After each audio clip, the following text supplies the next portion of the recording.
Hello दोस्तों, आज हम डिस्कस करेंगे बेबी फ्रेंडली हॉस्पिटल इनिशिएटिव के बारे में। ये एक स्पेशल प्रोग्राम है जिसको प्रोग्राम किया गया WHO और यूनिसेफ के द्वारा। ये जो प्रोग्राम है ये पूरे वर्ल्ड में अभी रन कर रहा है। ये जो मेन प्रोग्राम था ये स्पेसिफाई था ब्रेस्ट फीडिंग के लिए कि कैसे ब्रेस्ट फीडिंग को इम्प्रूव किया जाए, क्योंकि ब्रेस्ट फीड या फिर ब्रेस्ट मिल्क इम्प्रूव कर सकता है न्यूबॉर्न की हेल्थ केयर को, जिससे कि मेजर कॉम्प्लिकेशन प्रिवेंट हो सकते हैं like cardiovascular, neurovascular, skin disorder या फिर गैस्ट्रो इंटेस्टाइनल डिसऑर्डर। न्यूबॉर्न के साथ साथ में ये हेल्थ प्रमोट करता है मदर की भी। वो कौन कौन से एडवांटेज होंगे उनके बारे में बात करेंगे, लेकिन अभी शुरुआत करते हैं इंट्रोडक्शन से। बेबी फ्रेंडली हॉस्पिटल इनिशिएटिव को हम BFHI शॉर्ट में भी बोलते हैं, also known as baby friendly initiative यानी कि BFI।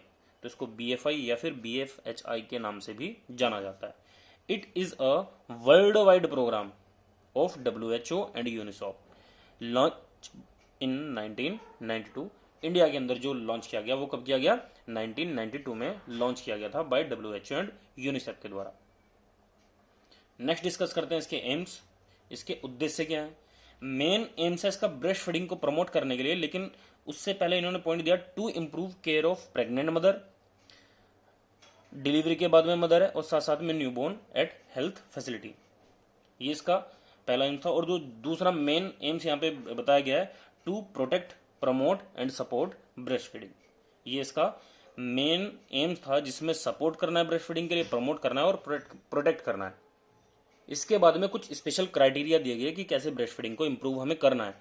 उसके लिए स्पेशल पॉलिसी बनाई गई और वो केयर पॉइंट इन्होंने 10 स्टेप्स में दिए।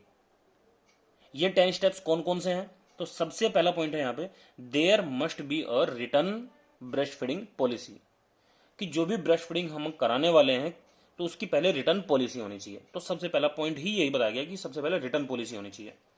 सेकेंड पॉइंट जो बताया गया, all health care staff must be trained to implement this policy. जो भी ये पॉलिसी बनाई जाएगी उसके बाद में, पॉलिसी बनाने के बाद में स्टाफ को ट्रेनिंग पर्पज के लिए कि ट्रेन किया जाएगा कि वो कैसे इन पॉलिसी को, इन पॉइंट्स को इंप्लीमेंट कर सकेगा। तो पहला पॉइंट था पॉलिसी बनाना, दूसरा पॉइंट था स्टाफ को ट्रेनिंग करना।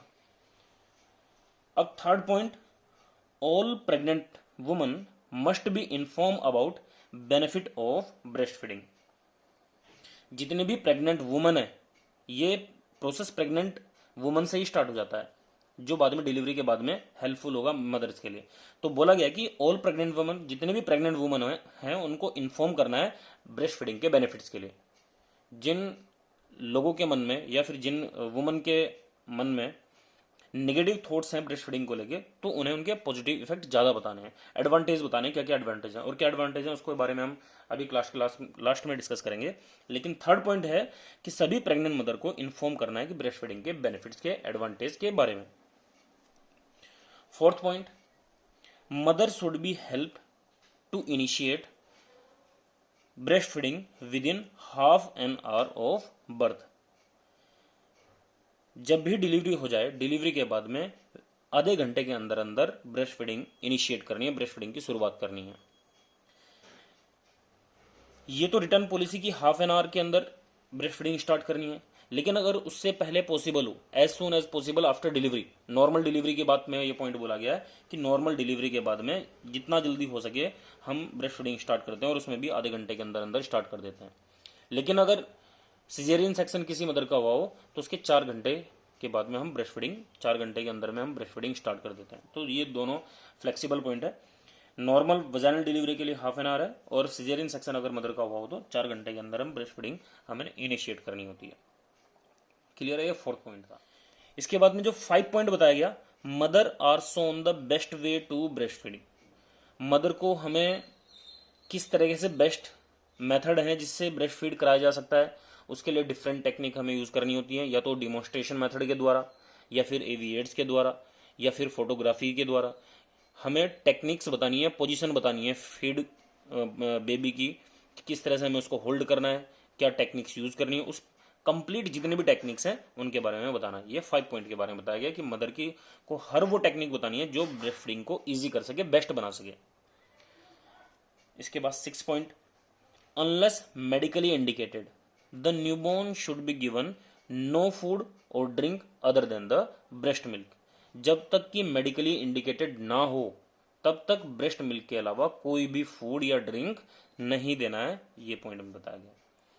इसके अलावा नेक्स्ट पॉइंट बताया गया है to practice rooming in. Rooming in का मतलब क्या होता है? एक रूम में कंफर्टेबल एनवायरनमेंट देना by allowing mother and baby to remain together 24 hour a day. इसमें बताया गया कि ऐसी प्रैक्टिस हमें बतानी है मदर को कि एक कंफर्टेबल एनवायरनमेंट में आप एक रूम में रहो जिससे कि एक एक्यूरेट टेम्परेचर मेंटेन हो पाए, और मदर और बेबीज को 24 आवर साथ में रखने की एक पॉलिसी है जिसको हम रूमिंग इन बोलते हैं। रूमिंग इन जनरली टेम्परेचर को मेंटेन करने के लिए एक्सप्लेन करती है, और ये टेम्परेचर आइडियली मेंटेन होता है जब मदर के कांटेक्ट में बेबी होता है, और ये इसकी टाइमिंग 24 आवर डे, मतलब 24 घंटे मदर के पास में ही बेबी रहे।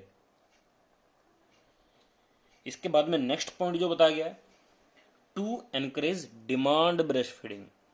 जैसे अभी हमने पॉइंट डिस्कस कर रहे थे हम, यहाँ पे बताया गया था कि जो ब्रेस्ट फीडिंग स्टार्ट करनी है वो हाफ एन आवर में स्टार्ट करनी है, लेकिन उससे भी जो आइडियल पॉइंट है वो ये है कि डिमांड ब्रेस्ट फीडिंग स्टार्ट करनी है।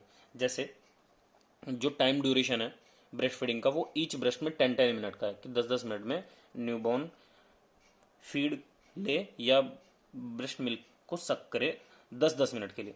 लेकिन अगर न्यूबॉर्न उससे ज़्यादा की डिमांड है कि 10 मिनट में वो सेटिस्फाई नहीं हो पाता एक ब्रेस्ट से, तो और ज़्यादा उसको इनिशिएट करना है मदर को, या फिर कम करता है कि उसकी डिमांड थोड़ा कम है तो फोर्सफुली एक्शन नहीं सो करना कि फोर्सफुली हम बेबी को इनिशिएट करें कि आप ब्रेस्ट फीडिंग कराओ। तो ये है कि डिमांड ब्रेस्ट फीडिंग, और डिमांड किसकी है? न्यूबॉर्न की ब्रेस्ट फीडिंग के बारे में बात हो रही है कि जो डिमांड ब्रेस्ट फीडिंग होगी या ब्रेस्ट मिल्क की जो डिमांड होगी वो पूरी करनी है।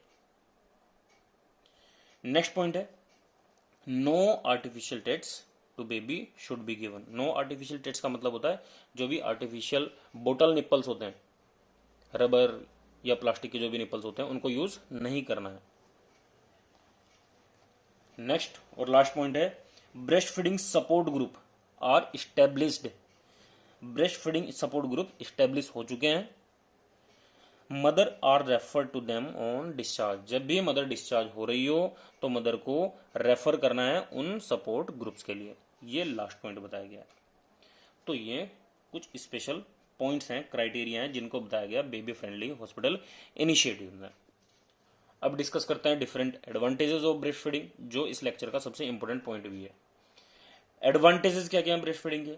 सबसे पहला पॉइंट है प्रोटेक्शन अगेंस्ट इन्फेक्शन। इन्फेक्शन से प्रोटेक्शन होती है। कैसे इन्फेक्शन से प्रिवेंशन होती है भाई? ब्रेस्ट मिल्क के द्वारा न्यूबॉर्न में ट्रांसफर होते हैं immunoglobins IgA, IgM and IgG. सबसे ज्यादा आईजीए ट्रांसफर होते हैं, बाकी आईजीएम और आईजीजी भी ट्रांसफर होते हैं। तो जब ये ट्रांसफर होते हैं तो ये एक स्पेशल टाइप की इम्यूनिटी प्रोवाइड कराते हैं न्यूबॉर्न के अंदर, और वो इम्यूनिटी कौन सी है? Acquired natural passive immunity. Question भी आता है इसमें, तो ये इम्यूनिटी प्रोवाइड कराता है। नेक्स्ट पॉइंट है it is a ideal food. Ideal food क्यों है? क्योंकि ये इजीली डाइजेस्टेबल है एंड लो ऑस्मोटिक लोड। जिनकी ऑस्मोटिक वैल्यू लो होती है, ऐसा फूड जिसकी ऑस्मोटिक वैल्यू ब्लड के अंदर कम रहती है, उसको हम लो ऑस्मोटिक फ्लूइड बोलते हैं। ठीक है, तो इस फ्लूइड का या ब्रेस्ट मिल्क का जो ऑस्मोटिक लोड है वो लो है, तो आइडियल फूड है। नेक्स्ट पॉइंट बोला गया readily available food at accurate temperature. ये किसी भी टाइम पे रेडी है। अगर न्यूबॉर्न की डिमांड है ब्रेस्ट मिल्क के लिए तो वो इजीली अवेलेबल भी है, एक्यूरेट टेम्परेचर पे है, विद नो कॉस्ट। कोई भी इसकी कॉस्ट नहीं है। तो जो लोग पुअर्स हैं तो उसके लिए एक काफ़ी बड़ा बेनिफिट है कि एक्यूरेट टेम्परेचर पे है, नो कॉस्ट के साथ में। नेक्स्ट एडवांटेज है act as a natural contraception to mother. Natural contraception के लिए मदर के लिए कैसे काम करेगा? जब भी ब्रेस्ट फीडिंग कराती है मदर तो मदर के अंदर एक हार्मोन रिलीज होता है जिसे बोलते हैं प्रोलैक्टिन, और प्रोलैक्टिन एफएसएच एंड एलएच की एक्टिविटी को सप्रेस करके रखता है। एफएसएच और एलएच की एक्टिविटी अगर सप्रेस रहेगी या जीएनआरएच की एक्टिविटी को सप्रेस भी करता है, अगर इनकी एक्टिविटी सप्रेस रहेगी तो मेंस्ट्रुअल साइकिल शुरू नहीं होंगे, और जब तक मेंस्ट्रुअल साइकिल शुरू नहीं होंगे तो ओवुलेशन भी नहीं होगा, और ओवुलेशन नहीं होगा तो प्रेगनेंसी नहीं होगी। तो एक नेचुरल कॉन्ट्रासेप्शन की तरह काम करता है। इसके लिए मेन रीजन है प्रोलैक्टिन हार्मोन। नेक्स्ट पॉइंट है it has a laxative actions. Breast feeding जब कराई जाती है न्यूबॉर्न्स को तो डाइजेस्टिव सिस्टम इफेक्टिवली काम करता है और जितना भी रिमेनिंग मिकोनियम जो प्रेजेंट है उसको एक्सक्रीट आउट कराने का काम करता है, साथ साथ में कॉन्स्टिपेशन से भी प्रिवेंट करने का काम करता है। तो effective laxative actions breast feeding का है। नेक्स्ट पॉइंट है help in involution of uterus. जब ब्रेस्ट फीडिंग कराती है मदर तो ब्रेस्ट निप्पल से ऑक्सीटोसिन रिसेप्टर्स स्टिमुलेट होते हैं और ऑक्सीटोसिन रिलीज होता है, और जब ऑक्सीटोसिन रिलीज होता है तो मदर की यूट्रस में कंट्रैक्शन कराने का काम करता है और इन्वोल्यूशन इफेक्टिवली होता है। तो पॉइंट है help in involution of uterus, ये भी एक मोस्ट इंपॉर्टेंट एडवांटेज है ब्रेस्ट फीडिंग का पीपीएस से प्रिवेंशन के लिए। तो पीपीएस से प्रिवेंशन में भी हेल्प करता है ब्रेस्ट फीडिंग। नेक्स्ट पॉइंट है vitamin D promote bone growth. Vitamin D transfer होती है इस ब्रेस्ट मिल्क के साथ में ही न्यूबॉर्न्स पे, ये जो प्रमोट करता है bone growth, protect the baby against rickets.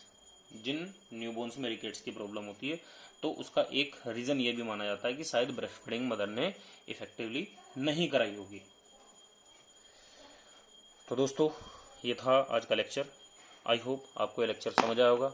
अगर ये लेक्चर आपको समझ आया तो वीडियो को लाइक करिए, चैनल को सब्सक्राइब करिए और बेल आइकन प्रेस करना बिल्कुल भी ना भूलिए। Thank you so much and जय हिंद।